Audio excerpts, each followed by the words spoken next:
தமிழகம் முழுவதும் ஒரே மாதிரியான ஆட்டோ கட்டணம் நிர்ணயம் செய்ய அரசு முடிவு செய்திருப்பதாக தகவல் வெளியாகியுள்ளது.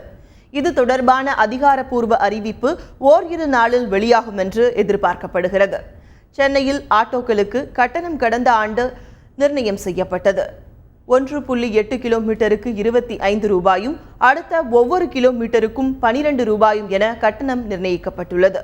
இதேபோல் 10,700 ஆட்டோக்கள் ஓடும் கோவையில் ஆட்டோ கட்டணத்தை நிர்ணயம் செய்ய வேண்டுமென சென்னை உயர்நீதிமன்றம் விதித்த காலக்கெடு நேற்றுடன் நிறைவடைந்தது.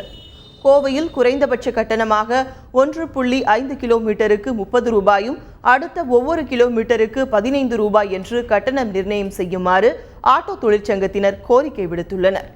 இந்நிலையில் ஒவ்வொரு மாவட்டத்திற்கும் தனித்தனியே ஆட்டோ கட்டணம் நிர்ணயம் செய்வதில் சிக்கல் இருப்பதால் தமிழகம் முழுவதும் ஒரே மாதிரியான ஆட்டோ கட்டணம் நிர்ணயம் செய்ய அரசு முடிவு செய்திருப்பதாக தகவல் வெளியாகியுள்ளது. இதற்கான அதிகாரப்பூர்வ அறிவிப்பு இன்னும் ஓரிரு நாளில் வெளியாகும் என தெரிகிறது. மாநிலம் முழுமைக்கும் ஒரே சீரான ஆட்டோ கட்டணம் நிர்ணயம் செய்யும் அரசின் திட்டத்துக்கு பொதுமக்கள் வரவேற்பு தெரிவித்துள்ளனர். விழுப்புரத்தில் ஆட்டோ கட்டணம் அதிகமாக இருக்குது.